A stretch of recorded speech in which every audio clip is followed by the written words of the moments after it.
Bus yang membawa rombongan peziarah mengalami kecelakaan lalu lintas, laka lantas, beruntun, sekitar pukul 8.30 WIB pada Sabtu, tanggal 16 Oktober tahun 2021.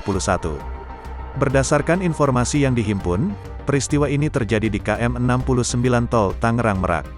Insiden kecelakaan ini melibatkan 3 bus.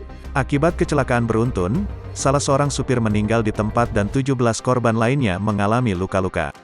Kepala Induk PJR Serang Korlantas Polri Tol Tangerang Merak, AKP Wiratno membenarkan jika telah terjadi kecelakaan 3 buah bus pariwisata tersebut. Korban luka ringan katanya langsung dibawa ke RS Sari Asih di Serang.